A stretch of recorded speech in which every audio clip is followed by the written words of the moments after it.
भी ये मंत्र आपको दिया जाता है, ये कबीर परमेश्वर वाली पावर से ही काम करता है, वैसे नहीं करता ये काम। तो पुण्यात्मा, अब गीता जी के अंदर केवल एक ओम मंत्र बताया है ब्रह्म साधना का, क्योंकि गीता ज्ञानदाता 8वें अध्याय के 13वें श्लोक में कहता है कि ओम इति एकाक्षरम ब्रह्म व्यवहारन माम अनुसमरन ये परियाति तजन देहम स याति परमाम गतिम। मुझ ब्रह्म का केवल एक ओम मंत्र है, नथिंग एल्स, इति बस। और जो ये उच्चारण करके सिमरण करता हुआ ये प्रियाति तजन देहम, जो शरीर त्याग कर जाते समय तक किसी का सिमरण करता हुआ जाता है, स याति परमाम गति, वो परम गति को प्राप्त होता है। यानी ओम से मिलने वाली जो गति लाभ है वो परम गति इस ओम तक मिल लगी, ओम मंत्र से। और वो क्या है? ब्रह्मलोक प्राप्ति ओम नाम के जाप से, क्योंकि ये ब्रह्म का जाप है, मंत्र है, तो इससे ब्रह्मलोक प्राप्त होगा। और ब्रह्मलोक में गए हुए प्राणी भी पुनः इसमें मृतलोक में आते हैं, जन्म मृत्यु में आते हैं। गीता जी अध्याय नंबर 8 के श्लोक नंबर 16 में। तो इसलिए गीता जी अध्याय नंबर 7 के श्लोक नंबर 18 में गीता ज्ञानदाता अपनी गति को ओम से मिलने वाला जो लाभ है उसको अनुत्तम कहता है, क्योंकि जन्म मृत्यु, गीता ज्ञानदाता कहता अर्जुन तेरे और मेरे बहुत जन्म हो चुके हैं, तू नहीं जानता मैं जानता हूं। गीता जी अध्याय नंबर 4 के श्लोक नंबर 5 और 9 में, गीता जी अध्याय नंबर 2 के श्लोक नंबर 12 में, गीता जी अध्याय नंबर 10 के श्लोक नंबर 2 में गीता ज्ञानदाता स्पष्ट करता है मेरी भी जन्म उत्पत्ति होती है, जन्म होता है, और मेरी मृत्यु भी होती है, और जो मेरे आश्रित प्राणी हैं उनका भी ऐसा ही होगा। अंडरस्टूड है? इसलिए वो कहता है कि यदि तूने पूर्ण मोक्ष चाहिए और परम शांति चाहिए, क्योंकि जब तक जन्म मृत्यु है तो यहाँ तो यही समस्याएं सामने आएंगी, जितनी बार भी जन्म होगा यही प्रैक्टिकल होगा जो आज आपका हो रहा है, यही तरीका होगा। संतान ना हुई तो दुखी, हो गए तो फिर दुखी, कोई मर गया कोई बच गया फिर हाहाकार मची। तो यहाँ कोई जीवन थोड़ा ही है, ना जाने कब दुर्घटना मर जाए, ना जाने कोई ऐसी भयंकर बीमारी हो जाए, ना जाने कोई फ्लड आ जाए, ना जाने कि तब भूकंप आ जाए और शाम न सोवे सुबह कोई नहीं पावे। तो यहाँ शांति नहीं हो सकती, जन्म मृत्यु जब तक रहेगी जीव सुखी नहीं हो सकता। एक स्थान ऐसा बताया परमेश्वर ने आकर के स्वयं, अभी तक तो हम स्वर्ग तक की जानकारी रखते थे, जितने भी ऋषि महर्षि थे स्वर्ग से ऊपर नहीं जानते थे। उस परमेश्वर ने आके बताया कि एक परम स्थान है सतलोक, सचखंड, जहाँ जाने के बाद साधक फिर लौट कर कभी नहीं आते। वहाँ जरा मरण नहीं है, जरा माने बुढ़ापा, और मरण में मृत्यु, वहाँ जन्म और मृत्यु नहीं है। तुम वहीं रहा करते थे पहले, अपनी गलती से आप यहाँ आ चुके हो। अब यहाँ से ये काल तुम्हें जाने नहीं देता, मिसगाइड किए हुए है, आपको यहाँ धोखा देकर रोका हुआ है, बाई फोर्स रोका हुआ है, आपसे संतान उत्पत्ति करवाता है। और जब संतान उत्पत्ति हो जाती है तो हम ये कहते हैं ये मेरा है, ये मेरा है, ये मेरा है। और जब मृत्यु हो जाती है काल कहता चल अब ये मेरा है, अब तू जा धक्के खा कहीं पर। अब जो मनुष्य जीवन से कार्य हमने करना होता है उसको ये नहीं करने देता है, और करने देता है तो नकली गीत करो, जैसे पहाड़ों पर चढ़ जाओ, वहाँ दर्शन करके आओ, धक्के खाओ खूब, कोई प्रॉब्लम नहीं। और जब ये सतलोक आश्रम बरवाला की तरफ चलने लगते हैं 100 बाधाएं पैदा कर देता है, 100 शंकाएं पैदा कर देता है, वहाँ ऐसा कैसा है, ऐसे कैसे है। और वहाँ हम भटका करते थे, कभी मन में शंका नहीं आई कि यहाँ क्यों आए, यहाँ क्या रखा इन पत्थरों में, क्योंकि वो काल प्रेरित थे हम। अब दयाल प्रेरित हो गए, परमात्मा की रजा से हम यहाँ पाएंगे। हमने परमात्मा की रजा को बनाए रखना पड़ेगा। उसकी रजा जब तक रहेगी तब तक रहेगी जब तक आप मर्यादा में रहोगे। परमात्मा के नियम को भंग नहीं करोगे तो उनका आपके साथ एक टच बना रहेगा, और आपने मर्यादा भंग कर दी तो भगवान का हाथ उठ जाता है, फिर आप यहाँ नहीं आ पाओगे, फिर तो वहीं धक्के खाओगे जहाँ पहले खाते थे। तो यहाँ आपने परमात्मा का पंजा बनाए रखने के लिए मर्यादा सबसे पहले रखनी पड़ेगी। जो नियम बताए गए हैं उनको खंड ना करना, भगवान आपके साथ रहेगा। तो यहाँ आप तो गीता ज्ञानदाता कहता है कि मेरा तो केवल एक ओम नाम है, और इसके सिमरण से मेरे वाली जो गति मिलेगी वही फाइनल है मेरी तरफ से। तो फिर ये कहता है कि जन्म मृत्यु मेरी भी बनी रहेगी और अर्जुन तेरी भी बनी रहेगी, परम शांति नहीं हो सकती। अब फिर बताया 15 में जाए कि 1 से लेकर 4 में और 16 और 17 में गीता जी अध्याय नंबर 18 के श्लोक नंबर 62 में कहा कि अर्जुन तू सर्वभाव से उस परमेश्वर की शरण में जा जिसकी कृपा से तू परम शांति को और सनातन परम धाम को प्राप्त होगा। सनातन परम धाम माने शाश्वतम स्थानम, शाश्वत माने सदा रहने वाला अविनाशी सत्य, और स्थान माने धाम कहो, लोक कहो चाहे स्थान कहो। तो हम सतलोक कहते हैं, हमारे भगवान ने उसको सतलोक कहा है। दूसरी भाषा में सचखंड कहते हैं, खंड कहो, द्वीप कहो, लोक कहो, और सत्य माने सच। तो सचखंड कहो, सतलोक कहो, सतपुरुष कहो, सतपुरख कहो, भाषा भिन्न है। तो वो सतलोक में से परमात्मा स्वयं आए, वहाँ रहते हैं भगवान, और हमारे जो यहाँ नहीं आए हम वहाँ रह गए, हम यहाँ गलती से आ गए, तो वो वहीं रह रहे हैं सभी आत्माएं, पुण्यात्माएं। और जो परमात्मा के इस आदेश का पालन करके सतभक्ति करके वापस चले गए वो भी वहाँ पर विद्यमान हैं। तो हम वहाँ रहा करते थे और वहाँ चलना पड़ेगा अपने। अब क्या बताते हैं 15वें अध्याय के 1 से लेकर 4 और 16 और 17 में गीता ज्ञानदाता कहता है कि सरपुरुष और अक्षर पुरुष, सरपुरुष ये स्वयं है, अक्षर पुरुष ये परब्रह्म है जो 7 संग ब्रह्मांड का स्वामी है, और सरपुरुष है ये केवल 21 ब्रह्मांड का स्वामी है।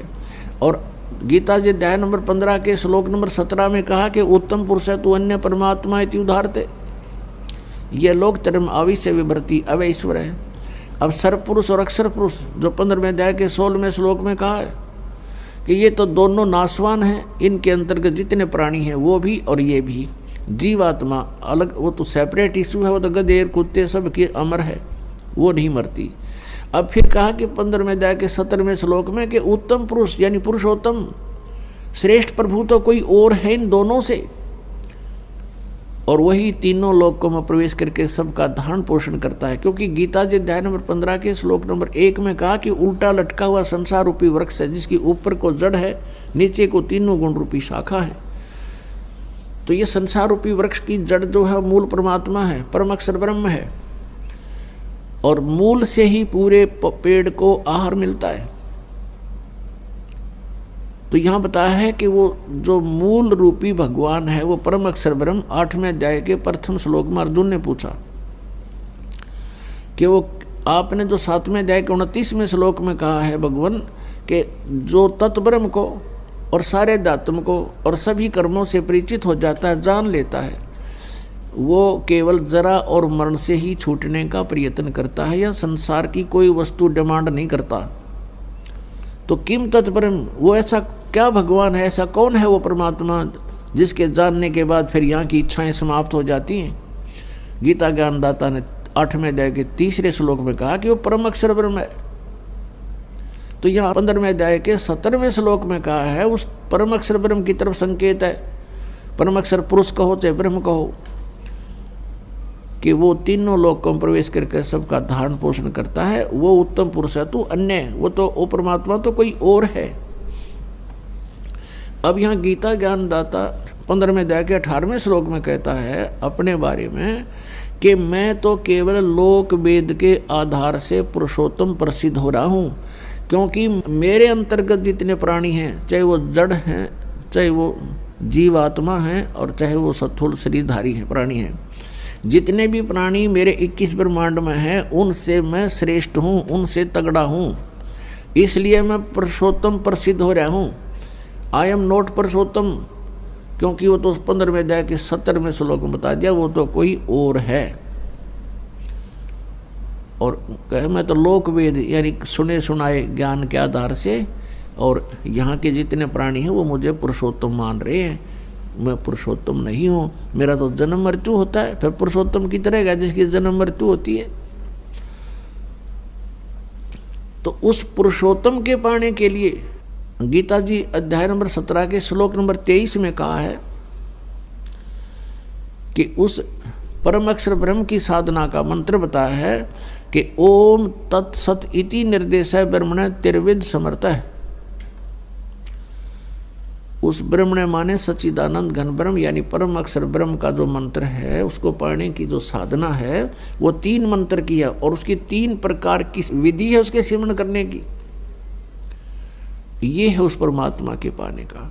इससे क्या होगा, गीता जी अध्याय नंबर 15 के श्लोक नंबर 1 से 4 में कहा है कि जब तत्वदर्शी संत मिल जा, जो उल्टे लटके हुए संसार रूपी वृक्ष के सभी विभागों को बताता है, सवेदवित, वो तत्वदर्शी संत है।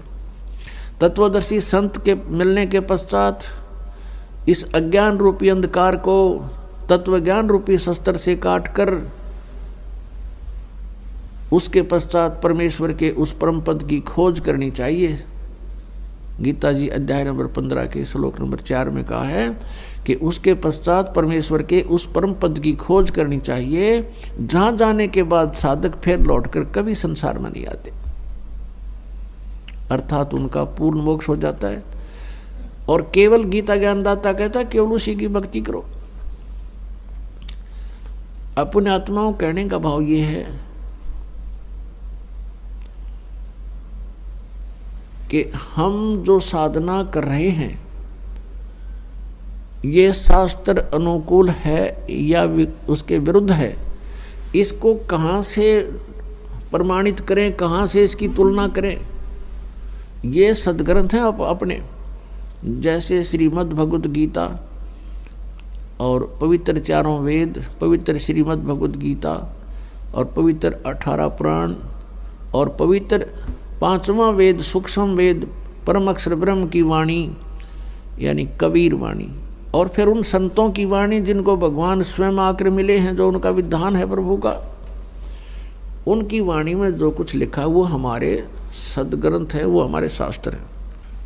अपने आत्माओं, इन शास्त्रों को भी हमने ध्यान से देखना है कि कौन से शास्त्र किस सत्र के हैं। जैसे गीता जी और वेदों में न हरे राम हरे कृष्ण सीताराम राधे श्याम ओम नमः शिवाय ओम भागवते वासुदेव नमः, ये इस तरह कोई मंत्र नहीं है। ना तू ही एक निरंकार, तू मैनू बकस दे, मैं तेरी शरण, ये निरंकारी नाम देते हैं। और ना ये जो स हम ये नाम देते हैं, स हम हंस नाम देते हैं कुछ, यानी ये मनमुखी बकवादे हैं, इनसे कोई लाभ जीव को नहीं होगा। और न ही ये अकाल मूर्त सर्वस्वरूपी राम सतपुरुष, और न ही ये मंत्र हैं निरंकार ओंकार ज्योत निरंजन सोहम और सतनाम। ये जो नाम हैं, इन 2 मंत्र जो जैसे केवल ब्रह्म की साधना करनी है, ओनली ओम मंत्र है, और परम अक्षर ब्रह्म की करनी है तो 3 मंत्र हैं ओम तत्सत। ओम तो सीधा है, सार्वजनिक रखा है ये तो ब्रह्म का, और तत् और सत ये सांकेतिक हैं, गुप्त मंत्र हैं। ये दास बताओगा कोड वर्ड है ये। तो तत् मंत्र ये जैसे गीता जी अध्याय नंबर 15 के श्लोक नंबर 16 और 17 में 3 पुरुष बताए हैं। पुरुष कहो चाहे भगवान कहो, प्रभु स्वामी कहो। एक सरपुरुष ये तो ब्रह्म है, इसका ओम मंत्र है ओम तत्सत में, और दूसरा अक्षर पुरुष है जिसको परब्रह्म कहते हैं, जो 7 संग ब्रह्मांड का स्वामी है। जो 7 संग ब्रह्मांड का स्वामी है वो अक्षर पुरुष है, उसका मंत्र ये तत् है। और जो सत मंत्र है ओम तत्सत में, वैसे ये तत् सांकेतिक है, सीधा नहीं ओम तत्सत ओम तत्सत ये जाप नहीं करने का ऐसे। अब सत जो मंत्र है वो भी सांकेतिक है, इसका अन्य एक मंत्र है ये है परम अक्षर ब्रह्म का, ये उस परम पिता का मंत्र है। तो इन तीनों की ही मजदूरी करनी है हमने, साधना करनी। साधना मीन मजदूरी।